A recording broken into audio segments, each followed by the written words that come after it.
여러분, 오늘 읽었더니 본문의 내용이 다른 사람의 족보가 아니고 우리 개인의 족보라는 거예요. 여러분, 창세기에는 여러 족보가 기록이 되어 있습니다. 10번의 족보가 기록되어 있는데 오늘 아마 이게 이 10장의 내용을 혼자 읽으면 힘들 거예요, 그죠? 아마 읽다가 중간 한 분도 많을 거예요. 아니면 건너뛰었다든지 이러면 너무 복잡해서. 그래서 오늘 우리 한번 10장의 전체의 내용을 한번 살펴보면서 내가 어떤 족보에 속해 있는가, 하나님이 나를 통해서 무엇을 하기를 원하시는가, 그것을 한번 깨달는 시간 되었으면 좋겠습니다. 우리 2주 전에 나눴던 말씀인데, 여러분, 노아가 이 방주에서 1년 17일 동안 있다가 나왔지 않습니까? 우리가 120년 동안 지었던 방주를 방주 안에 있다가 1년 17일 만에 나왔는데 그 혼자가 아니고 자기 아들들, 자부들, 그리고 또 부인까지 정신이 말짱하게 나왔다는 거예요. 여러분, 방주 안에서의 삶은 우리가 살펴봤죠. 정말 우리가 상상할 수 없을 정도로 우리 거기서 한 달만 살아도 정말 정신을 바르게 나올 수 없는 그런 상황이었지만 그들은 온전한 정신을 가지고 나왔다는 거예요. 노아뿐만 아닙니다. 노아의 아들들도 온전한 정신을 가지고 나왔어요. 그래서 하나님께서 노아에게 복을 주신 것이 아니고 노아의 아들들에게 생육하고 번성하고 땅에 충만하라고 하는 것을 노아와 함께 주었다는 거예요. 여러분, 노아가 방주에서 나와서 주님 앞에 제사를 드리지 않습니까? 하나님께서 짐승이 태우는 제물이지만 그 제물을 향기로 받았다는 겁니다.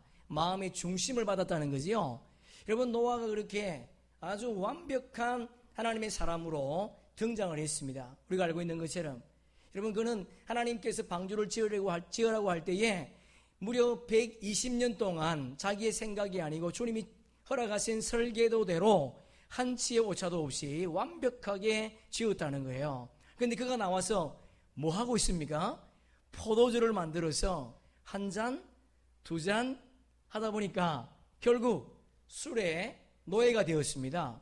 어느 날은 술을 너무 많이 먹어서 인사불성이 되어서 자신의 몸을 가눌 수 없는, 그래서 자기 안방에서 옷을 다 벗고 들어 누웠다는 거예요. 여러분, 노아의 잘못이 뭘까요? 하나님께 계속 집중하면 좋을 텐데 그가 땅의 사람, 하나님의 사람이 아닌 땅의 사람이 되었다는 겁니다. 세월이 지난 후에.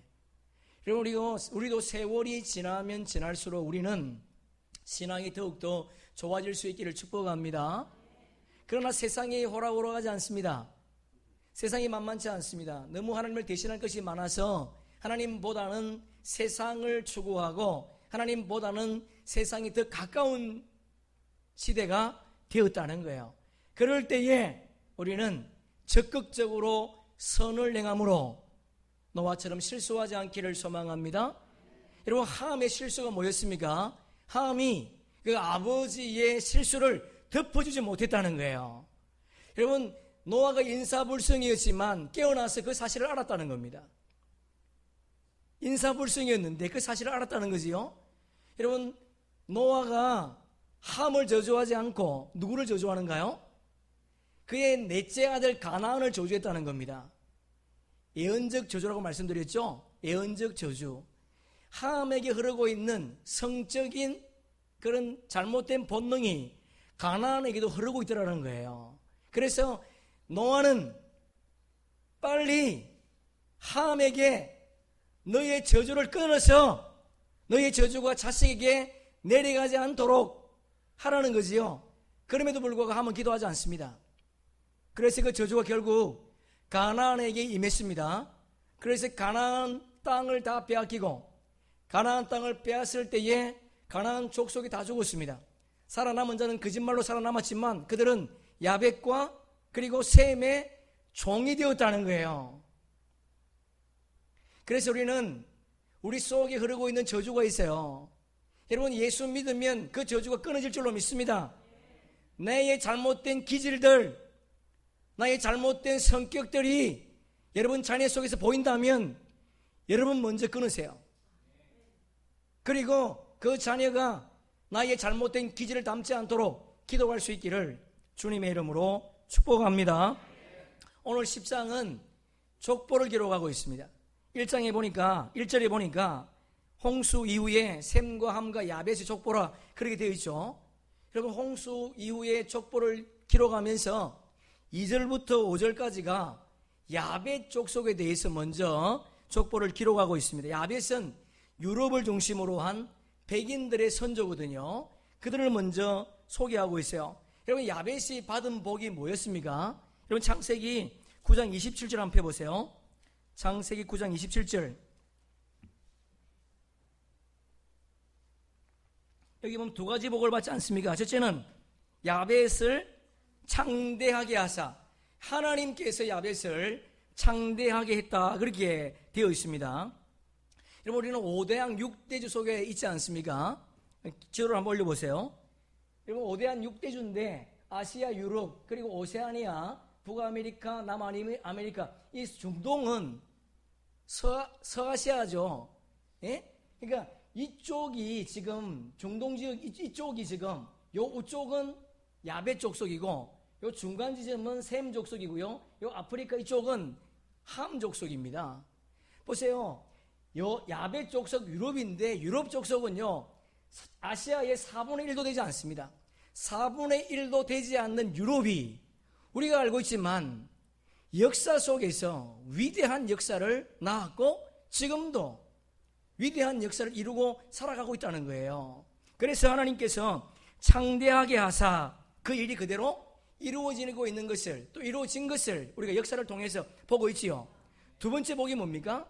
두 번째 복을 보니까 셈의 장막에 거할지니라 그렇게 되어 있어요.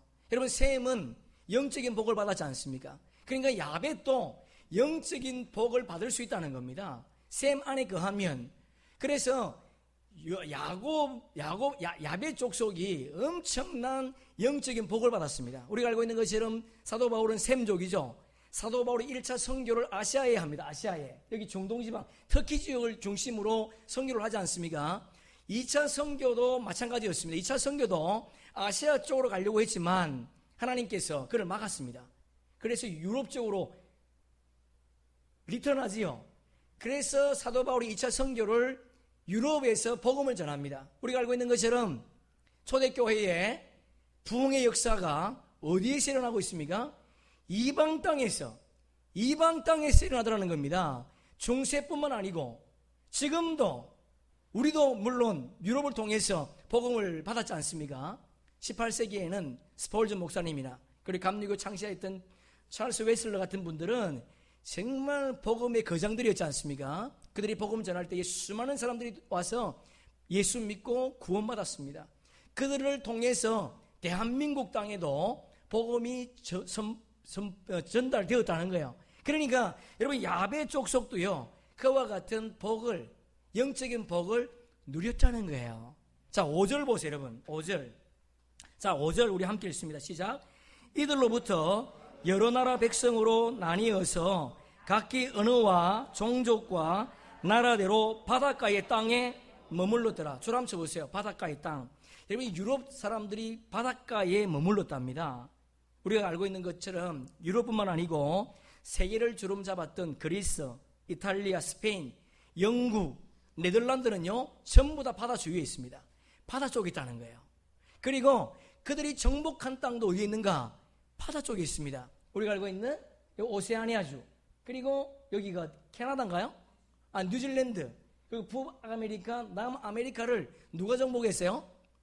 유럽 후손들이 정복했다는 겁니다. 그러니까 여러분, 바닷가에서 전부 바닷가에 있더라는 이 말이 야벳 족속의 말씀이 성경적으로 그대로 이루어졌다는 거예요. 여러분, 셈과 함과 야벳은 1년 17일 동안 방주 안에 있으면서 의로운 자로 인정받았죠. 여러분, 야벳은 의로운 자였습니다. 야벳이 잘한 것이 뭔가 하면 야벳은 의로운 자였지만 그 형 셈과 함께 있었다는 거예요. 의로운 자였는데 더 의로운 셈과 함께 있었다는 겁니다. 만약에 야벳이 함과 함께 있었다면 어떻게 됐겠습니까? 함과 함께 있었다면 어떻게 됐을까요? 아버지를 조롱할 때에 함께 조롱하지 않겠습니까? 그런데 야벳은 함과 함께 있지 않고 더 의로운 셈과 함께 있었다는 거예요. 여러분, 우리가 의로운 자라면 더 의로운 자와 더불어서 의로운 행동을 할 수 있기를 축복합니다.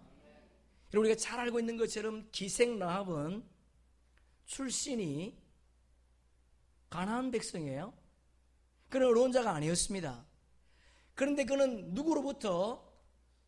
목회자들로부터, 오늘날로 말하면 목회자로부터 성경을 통해서 하나님의 말씀을 받지 않았습니다. 사람들의 기동량으로 하나님이 어떤 분인가를 들었다는 거예요. 그럼에도 불구하고 그는 이스라엘 백성들이 믿고 있는 야훼 하나님은 상천하지 하늘과 땅과 바다의 하나님이라는 것을 알았다는 겁니다. 그가 의로운 자가 되었습니다. 자기 민족을 정복하기 위해서 두 정탐꾼이 올 때에 그 의로운 자를 숨겨주었다는 거예요. 의로운 라합이 더 의로운 두 정탐꾼을 숨겨줄 때에 하나님은 그를 가만두지 않았습니다. 그를 통해서 모든 가나안 백성들이 진멸될 때, 죽을 때에 라합의 가족들 그리고 라합의 친척들까지 모두가 다 구원받았다는 거예요.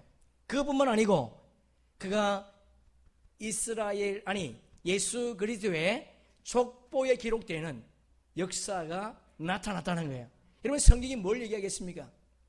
우리가 의로운 자라면, 말세를 살아가는 저와 여러분이 의로운 자라면 불의한 자와 짝하지 마시고 더 의로운 자와 함께 더 의로운 행동을 할 수 있기를 주님의 이름으로 축복합니다. 두 번째, 여러분, 함의 족보가 6절부터 20절까지 기록이 되어 있습니다.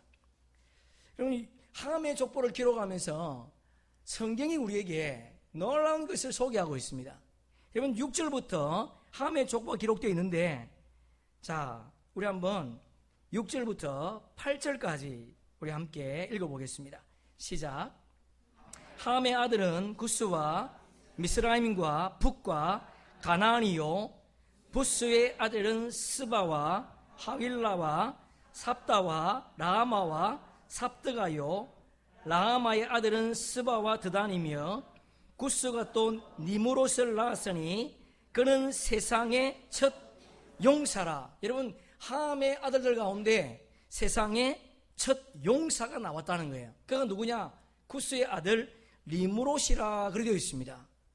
여러분, 여기서 첫 용사라고 하는 것은 창조 때부터 첫 용사가 아닙니다. 창조 때부터가 아니고 홍수 이후에 첫 용사가 났다는 거예요. 여러분, 생각해 보세요. 함과 셈과 야벳은 하나님을 1년 17일 동안 바라봤던 자였습니다. 그래서 하나님이 그들의 삶을 인정하시고 그들을 의롭다 인정하시고 생육하고 번성하고 땅에 충만하라, 그런 복을 주었다는 거예요.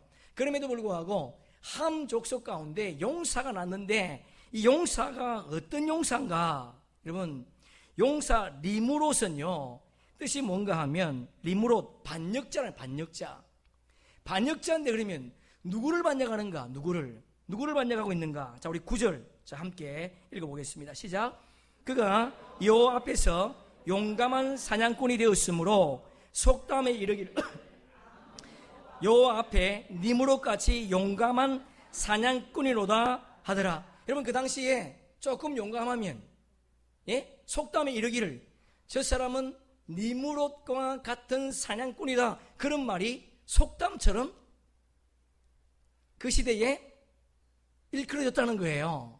그러니까 여기 보니까 니무롯이 반역자인데 누구를 반역했는가?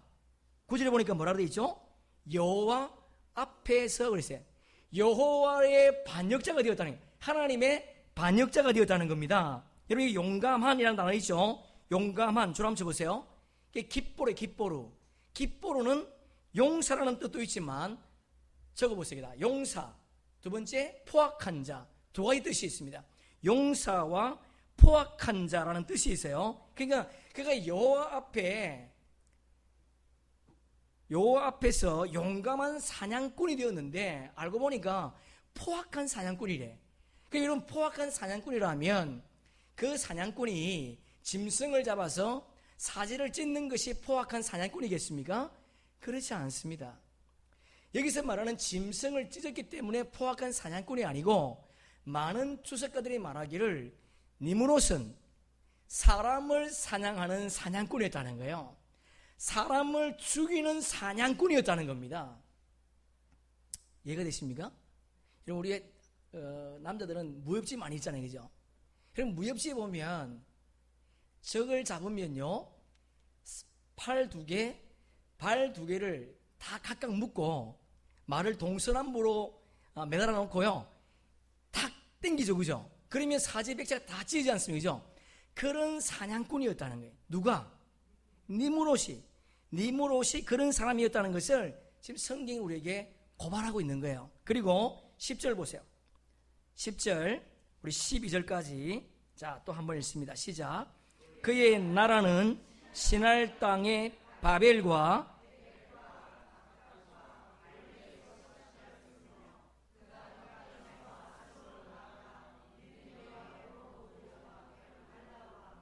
및 느누웨와 갈라 사이에 레센을 건설하였으니 이는 큰 성읍이라. 자, 여기 보면 우리가 조금 인지가 되는 단어가 있죠. 벨렉, 바벨은 바벨탑이죠. 시날 강야예요. 그리고 그 뒤에 아수르 있죠. 아수르는 우리가 알고 있는 그 니느웨 수도죠. 요나가 니느웨에 하나님 복음 전하니까 안 간다 그러잖아요. 너무 악독한 민족이기 때문에 안 간다 그랬거든요. 그 니느웨 수도예요. 그리고 그 뒤에 보면 큰 성읍이라 그렇게 돼 있죠. 여러분, 니무롯이 뭐 했는가 하면 큰 성읍을 만들었다는 거예요. 그러니까 함의 자손들은 하나님과는 상관없이 세상적으로 관심을 가지고 있더라는 겁니다. 우리가 창세기 4장에서 보면 홍수 이전에도 이런 사건이 있었죠. 가인이 도시를 건설하지 않습니까? 그 도시를 건설하는데 도시의 이름을 그 아들 에녹이라고 지어요. 그 에녹이라고 이름을 지었다는 것은 에녹이 도시 건설에 헌신했다는 겁니다. 그래서 그 도시 이름을 이르라고 지금 이르가 도시거든요. 그러니까 지금 뭘 성경이 고발하고 있는가 하면, 지금 홍수 이후에 함의 후손들이 홍수 이전에 잘못 살고 있는 그 사람의 모습을 답습하고 있더라는 겁니다. 자, 6장 보세요. 6장 4절. 6장 4절. 창세기 6장 4절. 자, 함께 읽습니다.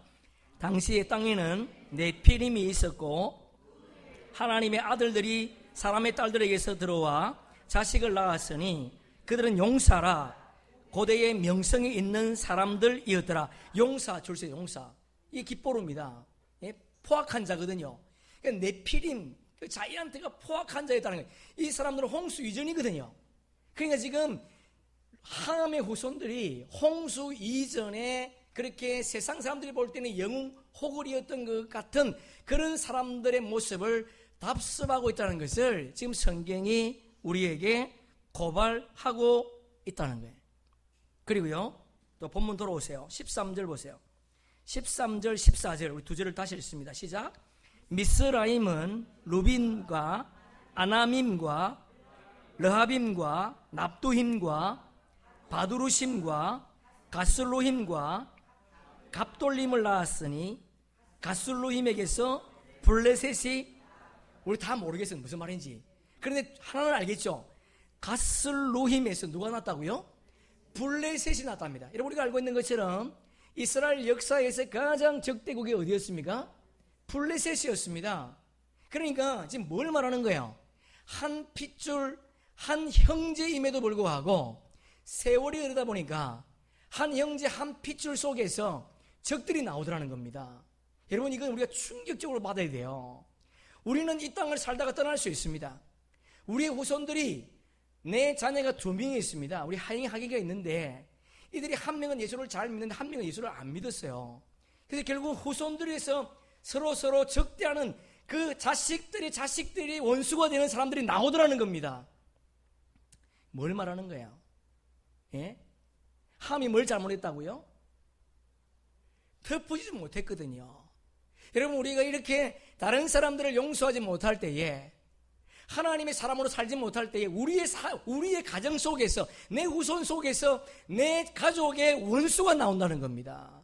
여러분, 우리가 바르게 신앙생활을 한다는 것이 얼마나 중요한 것인지 우리 알 수 있겠죠. 지금은 몰라요.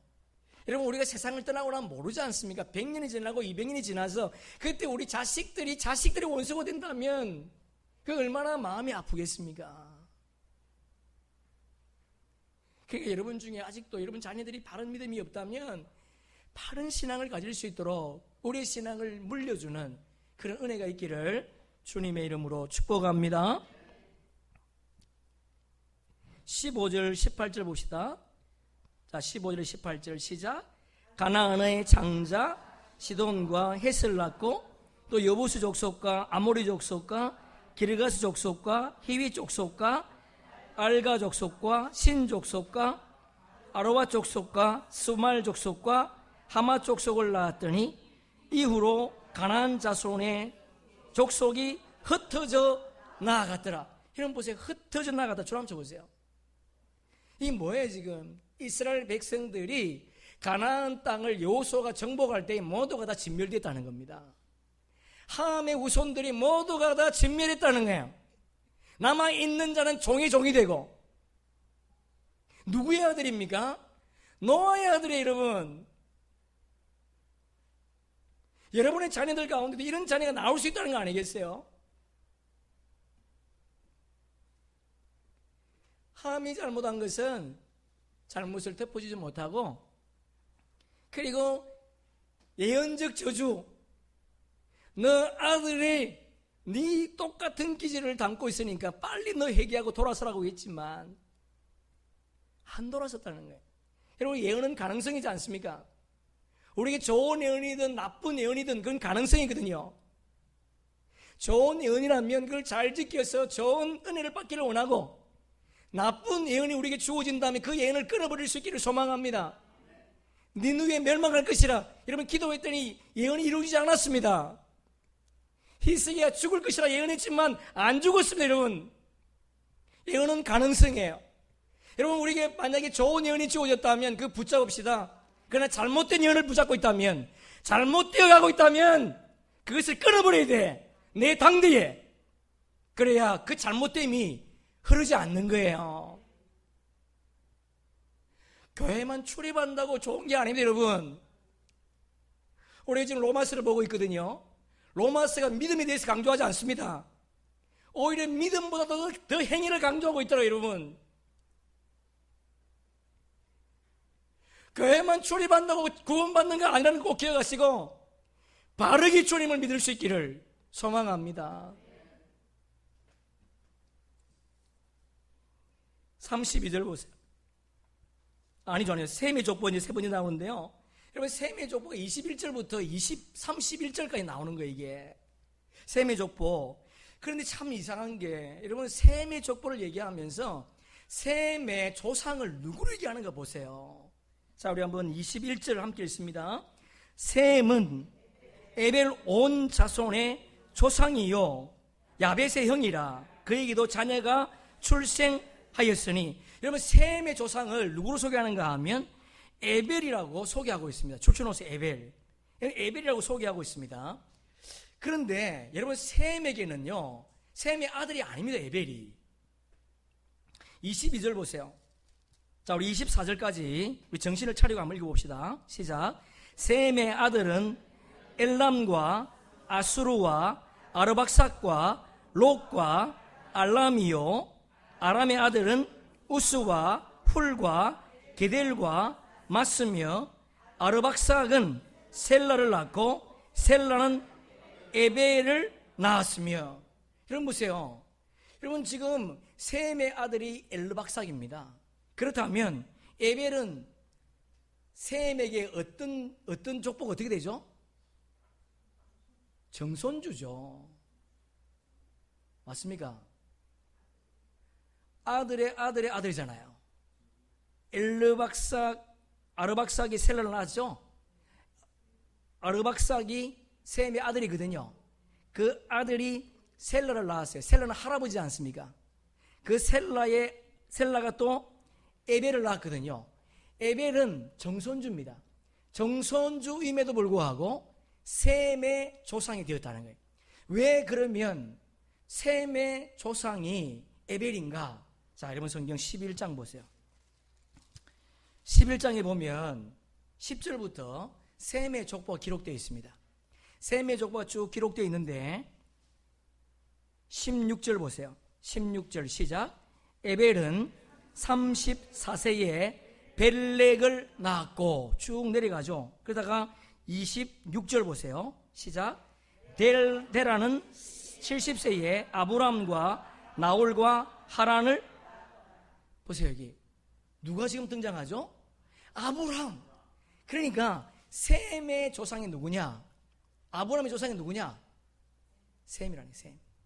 자, 14장 보세요. 여러분 성경으로 14장 13절. 자, 14장 13 함께 읽습니다. 시작. 도망한 자가 와서 히브리 사람 아브라함에게, 예, 그만하세요. 히브리 줄치세요. 히브리. 여러분 히브리라는 것은 이스라엘이죠, 그죠? 아브라함이 이스라엘의 조상이라는 거예요. 맞습니까? 예, 맞습니다, 여러분. 아브라함이 나라를 세웠는데 그 나라가 이스라엘이에요. 그래서 여기 에벨이 셈의 조상으로 등장하고 있는 거예요. 여러분 셈이 받은 복이 뭐죠? 9장 26절 보세요. 9장 26절. 자, 함께 읽어봅시다. 또 이르되 셈의 하나님 여호와를, 예, 저를 보세요. 셈의 하나님 여호와를 찬송하라 그러죠. 저를 보세요. 여러분 셈의 하나님 여호와를 찬송하라. 셈 함 야벳이 있지만 하나님이 누구의 후손을 통해서 예수를 보내준다는 거예요? 셈의 후손을 통해서 예수 그리스도를 보내주겠다는 거예요. 그러니까 셈은 영적인 거부가 되었다는 겁니다. 잘 보세요. 세계 4대 종교가 있죠? 기독교, 천주교, 불교, 유대교. 이 네 종교가 전부 다 셈족에서 나왔습니다. 그러니까 모든 세계의 종교인들은 셈족의 그늘 아래에 있다는 거예요. 맞죠? 여러분 성경이 이렇게 정확합니다. 예? 성경이요 셈, 함, 야벳의 족보를 소개하면서 오늘 우리가 살고 있는 현실과 다른 것이 없다는 거예요. 32절 보세요. 본문 32절. 자, 함께 읽습니다. 이들은 그 백성들의 족보에 따르면 노아 자손의 족속들이요 홍수 후에 이들에게서 그 땅의 백성들이, 할렐루야. 여러분 이 땅의 모든 백성들은 셈과 함과 야벳의 백성들이라는 거예요. 그렇다면 여러분 이 족보가 누구의 족보입니까? 나의 족보예요. 그러면 내가 지금 어디에 속해 있는가? 그게 중요하지 않겠습니까? 내가 어디에 속해 있는가? 자, 우리 그것을 한번 찾아보려고 합니다. 자, 10장 25절 보세요. 10장 25절. 아니, 우리 25절부터 읽어봅시다. 25절, 26절. 시작. 에벨은 두 아들을 낳고 하나의 이름은 벨렉이라 했으니 그때에 세상이 나뉘었습니다. 벨렉의 아우의 이름은 욕단이요. 욕단은, 예, 그까지 읽으세요. 보니까요, 에벨에게서 두 아들이 낳았죠. 그러니까 벨렉은 누구죠? 아브라함의 선조죠. 맞습니까? 예. 그러면 아브라함의 선조의 벨렉은 우리 금방 살펴봤어요. 예? 그런데 욕단이 누군가? 욕단이 누군 줄 몰라요. 그런데 이걸 요 근래에 해석이 되었다는 거 아닙니까? 욕단이 누군가? 자, 26절부터 29절까지 보면 욕단의 후손들이 기록되어 있습니다. 자, 우리 한번 26절 다시 한번 읽어봅시다. 시작. 욕단은 알모닷과 셀렙과 하살마웻과 엘라와 하도람과 우살과 디글라와 오발과 아비말엘과 스바와 오빌과 하윌라와 욥밥을 낳았으니 이들은 다 욕단의 아들이며, 예, 욕단의 후손들을 기록해 놓고 있어요. 여러분 보세요. 성경에서 누구를 소개할 때 길게 소개한다는 것은 중요하다는 거거든요. 다른 사람은 그냥 이름만 얘기하고 끝나지 않습니까? 그런데 욕단의 후손을 계속 이야기하는 것은 욕단에게는 메시지가 있다는 겁니다. 이게 욕단에게는 메시지가 있어요. 그러면 여러분, 욕단이 지금 어디에 살고 있어요? 자, 30절 함께 읽습니다. 시작. 그들이 거주하는 곳은 메사에서부터 스발로 가는 길에 동쪽 산이었더라. 여러분 보세요. 여기 메사라고 하는, 메사가 중국이고요, 스발이 시베리아입니다. 시베리아에서 동쪽으로 오면 어딜까요? 한국이죠. 여기 보니까 동쪽에 머물렀다 그러지 않습니까? 바다를 건넜다는 말이 없습니다. 만약에 바다를 건넜다면 일본일 수 있거든요. 일본이 아니라는 겁니다. 동쪽에 머물렀대. 자, 이것을 우리 한번 영상을 통해서 한번 보겠습니다. 영상 한번 틀어보세요.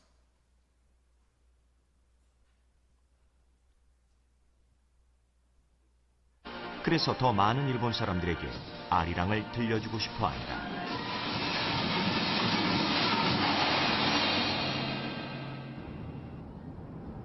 아리랑은 다양한 나라에서 다양한 형태로 불려지고 있다. 미국 미시건주의 한 교회, 1879년에 설립된 역사가 오래된 장로교회다. 주일 아침 예배를 드리기 위해 많은 신도들이 들어서는데, We thank you for Jesus Christ, for the new life given in Him, one hope. 목사님의 설교와 이어지는 찬송가, 한국의 교회와 별로 다르지 않은 모습.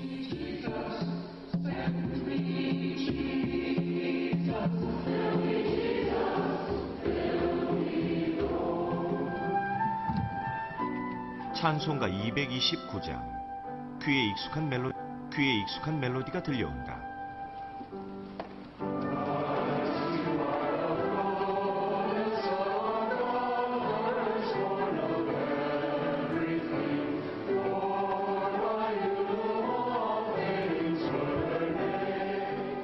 아리랑 멜로디에 성경 구절이 흘러나온다.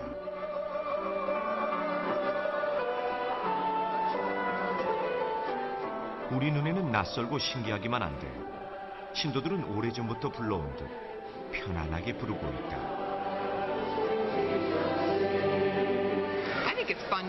예, 우리 히브리 대학에서 이 아리랑을 연구했는데, 아리랑이 5,000년 전부터 있었고요. 그리고 이 아리랑이 최초의 찬송가였다는 거예요. 여러분, 미국뿐만 아니고 유럽이나 중동 지역에 가면 아리랑이 찬송가로 불려진답니다. 그래서 그 찬송가가 오늘도 뭐 시온교회라고 하는 교회가 있는데 그 찬송을 불러요. 그냥 그거는 지금 우리 영상을 볼 필요 없고, 제가 이것을 이 스페셜 SBS에서 지지한 거거든요. 이 가사를 제가 한번 불러도 볼게요. 이게 아리랑이라고 하는 것은 R이거든. R은 L입니다. L은 하나님이거든요. 이랑이라는 것은 함께예요. 하나님과 함께, 그런 말입니다. 그래서 가사를 개사해 보니까 알이랑 알리랑 알아리오, 알이랑 고개를 넘어간다. 파미르 공원과 천산 산맥, 알타리 산맥을 넘어간다.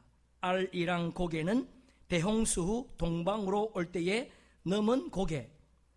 아라라산에서 백두까지 수많은 산고개를 넘어왔네. 우리 조상 셈의 현손 욕단 찬송하며 고개를 넘어왔네. 하나님과 함께 알이랑, 하나님과 함께 알이랑, 알이랑 찬송을 부르며 믿음으로 고개를 넘어왔네. 여러분, 욕단이 이스라엘의 동생 나라라는 겁니다. 이스라엘이 우리 형의 나라라면 한국은 동생 나라다. 하나님께서 섭리 가운데 서쪽 끝에 이스라엘 세우시고, 그리고 동쪽 끝에 동방 예의지국인 대한민국을 세우셔서 마지막 때 이 민족을 쓰시겠다는 거예요. 여러분, 지금까지 이스라엘은 세계적으로 쓰임받은 민족입니다. 미국을 좌우지하는 나라가 이스라엘이지 않습니까? 이스라엘의 40대 재벌을 연구해 보니까 40대 재벌 가운데 한국 사람은 한 명도 없습니다. 그런데 24명이 유대인이에요. 유대인이 24명입니다. 미국의 부를 좌우지하는 사람이 유대인이에요. 미국 대통령 중에서 유대인의 돈을 빌리지 않으면 대통령을 할 수 없는 그런 나라랍니다. 우리가 아는 조지 부시도 유대인이 당신 선거자금 그리고 정치 끝날 때까지 내가 밀어주겠다. 그 대신 조건이 있었죠. 박살내달라. 이라크를 박살내달라. 그래서 조지 부시가 조지고 부셨다는 거예요. 예? 이라크를. 여러분, 조지 부시가 대통령 재임할 때 유대인들이 돈을 줬습니다. 여러분, 이스라엘 백성들이 제일 싫어하는 민족이 세 나라가 있습니다. 첫째는 바벨론이죠. 바벨론은 지금의 이란이거든요. 둘째는 아수르입니다. 이라크입니다. 셋째는요, 북한이랍니다. 왜 북한을 싫어하는가? 이란과 이라크가 전쟁할 때 총탄이 날아오면 전부가 북한죄래요. 그래서 북한 사람을 싫어한답니다. 유모에 의하면 북한이 미사일을 쏘면 모두가 다 두려워한답니다. 명중률이 없기 때문에 어디 떨어질지 모른대요. 유모고요. 여하튼 이스라엘은 이란, 이라크, 북한을 싫어해요. 여러분, 우리가 잘 알고 있는 것처럼 유대인들의 33%가 노벨상을 휩쓸지 않습니까? 그리고 위대한 일을 했던 사람들이 대부분이 다 유대인들입니다. 공산주의를 낳았던 칼 막스 유대인이거든요. 심리학의 아버지 프로이드 유대인이거든요. 미술의 천재 샤갈 유대인입니다. 그리고 우리가 즐겨보고 있는 TV를 만들었던 데이비드 샤노프 유대인입니다. 여러분, 네이버에서 가장 영향력 있는 유대인 딱 치면요, 누가 나오는가 하면 지금 우리가 잘 쓰고 있는 페이스북을 만들었던 그분인가요? 예, 그 사람이 나옵니다. 유대인입니다, 여러분. 우리가 잘 알고 있는 인디아나 존스, 그리고 주라기 공원을 만들었던 스필버그 유대인입니다. 여러분, 유대인이 탁월한 민족이었습니다.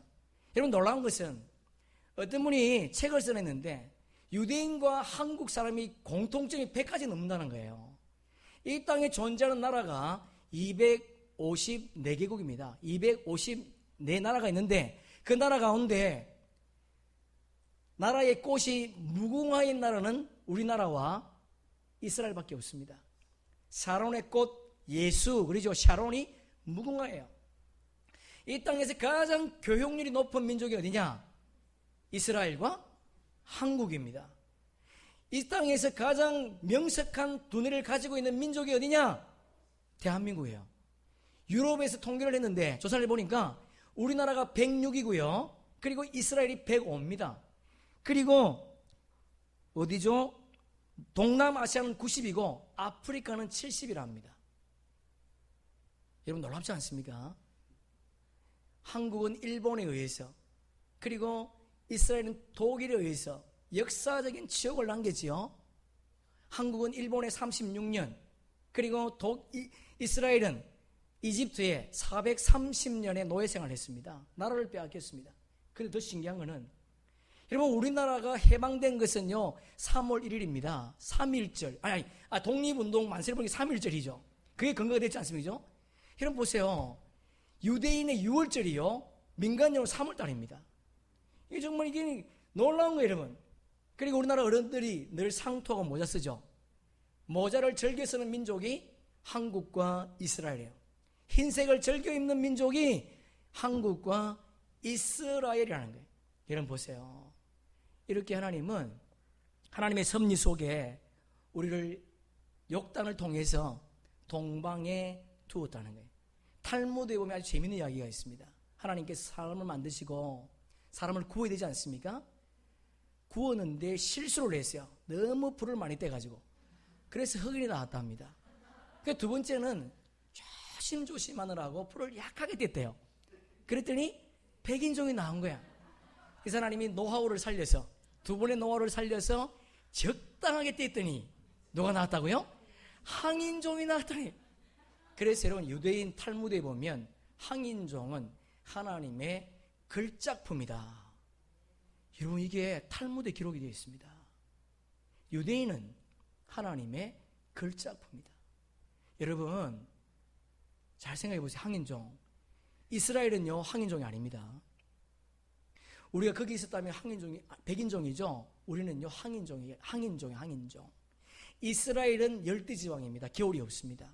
우리나라는요, 여름은 30도에서 40도, 겨울은요 20도에서 30도, 60도에서 살고 있습니다.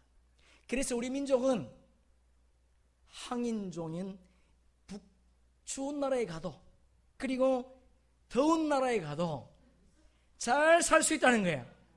여러분, 대한민국 사람이 이 지구상에 흩어져 있는 민족 가운데 제일 많답니다. 중국이 아닙니다, 여러분.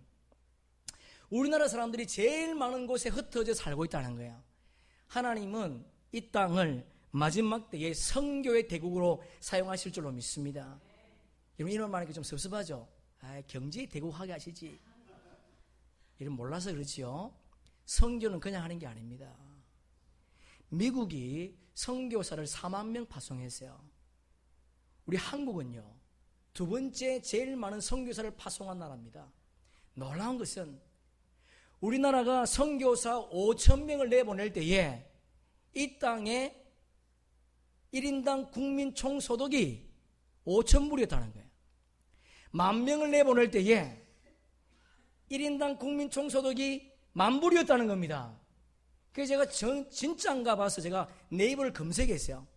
2015년 12월 달 현재 한국에 선교사가 나간 게 몇 명인가 쳐보니까 좀 놀라지 마세요. 171개국에 27,205명이 나갔습니다. 더 놀라운 것은 제가 통계청에 들어가서 2015년 1인당 국민 총소득을 쳐보니까 27,340불입니다. 여러분, 놀랍지 않습니까? 안 놀라면 좀 놀라운 척 좀 해봐요. 좀. 제가 얼마나 열심히 했겠어요, 이거. 여러분, 놀랍지 않습니까, 이거? 더 놀라운 것은 평창 올림픽이 끝나면 우리나라 1인당 국민 총소득이 4만 불 시대가 된다 그래요. 여러분, 그렇다면 4만 불 시대가 된다 그러면 뭐가 돼야 되죠? 4만 명의 선교사가 나가야 됩니다. 여러분 보세요. 미국은요, 지금 선교사가 감소하고 있습니다. 줄어들고 있습니다. 그런데 대한민국만 유일하게 선교사가 기하급수적으로 증가하고 있다는 거예요. 여러분, 뭘 말하고 있는 거예요, 지금? 여러분, 선교는 그냥 하는 거 아닙니다, 여러분. 돈 없으면 못 하는 거예요. 하나님께서 이 땅을 선교의 대국으로 삼기 위해서 이 땅이 잘 살 수 있는 조건이 아무것도 없음에도 불구하고 이 민족을 지켜주고 있다는 거예요.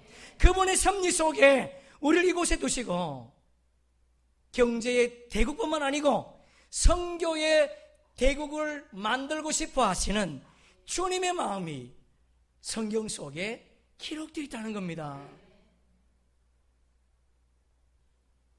하나님께서 일찍이 이스라엘을 사용하셨다면 이제는 동방의 조그마한 이 민족, 이 땅을 사용하고 싶어 하신다는 겁니다. 중요한 것은 여러분, 우리가 쓰임받아야 돼요. 가지 못하면 보내야 됩니다. 여러분, 선교의 열정, 구원의 열정이 있다면 주님은 여러분의 가정을, 여러분의 사업장을, 여러분의 일터를 지켜주실 줄로 믿습니다. 왜? 우리를 사용하고 싶으니까. 많은 선교사를 우리가 케어해야 되니까 주님은 그렇게 하시겠다는 거예요. 그래서 욕단을 들어서 이 땅 이곳에 심어두신 줄로 믿습니다.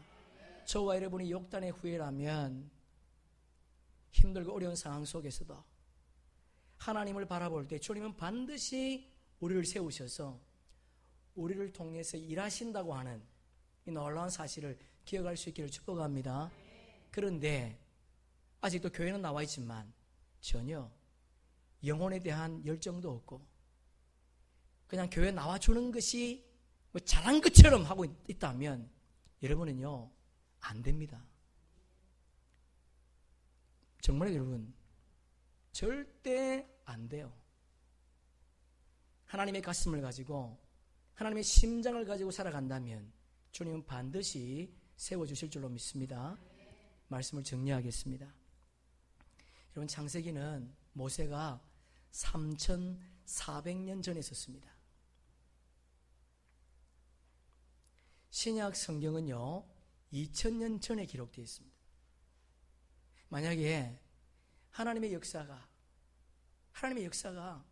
말씀대로, 반주해 주세요, 말씀대로 안 된다면 성경은 폐기 처분해야 되지 않습니까?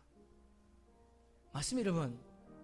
3,400년 전에 기록된 창세기의 말씀이 2000년 전에 기록된 신약 성경의 말씀이 오늘도 지속되고 있다면 이거는 개인의 역사가 아니에요. 하나님의 역사입니다. 우리 인류의 역사는, 우리 개인의 역사는 하나님의 역사예요. 하나님이 이끌어 가십니다. 이 성경이 정말 말씀대로 기록되지 않는다면 폐기 처분되어야 됩니다. 만약에 이 말씀을 붙잡고 폐기 처분되지 않는다면 이스라엘의 역사로 남아야 됩니다. 그러나 2016년 21세기를 살아가는 수많은 사람들이 신앙의 경전으로, 그리고 하나님의 말씀을 들고 믿음의 성장을 위해서 이 성경을 읽고 이 성경을 말씀을 듣고 있다는 거예요. 그리고 그 말씀에 순종하고 있다는 겁니다. 그렇다면 하나님은 저와 여러분을 반드시 지켜주실 줄로 믿습니다. 시편 91편 7절 기억나죠? 하나님 이 땅을 마지막 때에 경제의 불황 여러분 일어날 겁니다. 반드시 올 거예요. 반드시 옵니다, 여러분. 그때 주님 말씀하시지 않습니까? 7절에서 1000명이 내 왼쪽에 쓰러지고 10,000명이 내 오른쪽에서 넘어진다 할지라도 그 재앙이 너희에게는 가까이 임하지 못할 것이라. 할렐루야, 아멘. 여러분, 세상에 불황이 옵니다. 넘어지는 사람이 있을 거예요.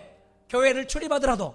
그러나 주의 말씀의 열정을 가지고, 그리고 주님이 내 인생을 이끌어간다고 하는 믿음을 가지고 있다면 주님 반드시 10,000명이 쓰러진다 할지라도, 내 옆에 수많은 사람들이 쓰러져 넘어진다 할지라도 우리의 가정과 우리의 사업장, 우리의 삶을 지켜주실 줄로 믿습니다. 이 믿음 가지고 남은 인생 살아가는 주의 백성 되기를 주님의 이름으로 축복합니다. 여러분, 사업이 잘 안 되시는가요? 경제가 어렵습니까? 그럼 여러분 믿음을 돌아보세요. 3,400년 전에 기록된 하나님의 말씀이 1.1핵도 없이 그대로 적용되고 있다는 거예요. 샘처럼, 야베처럼 복을 받는 자가 되지 못한다면 함처럼은 되지 맙시다. 저주받는 인생 되지 맙시다. 우리에게 이런 뜨거운 가슴이 있어 주의 말씀을 지키리라 결단하며 나아가는 주의 백성 되기를 주님의 이름으로 축복합니다. 우리 마지막으로 우리 장로 잠깐 나오시고요. 이사야서 14장 24절 우리 한 절을 보겠습니다. 이사야서 14장 24절 주님, 이사야 14장 24절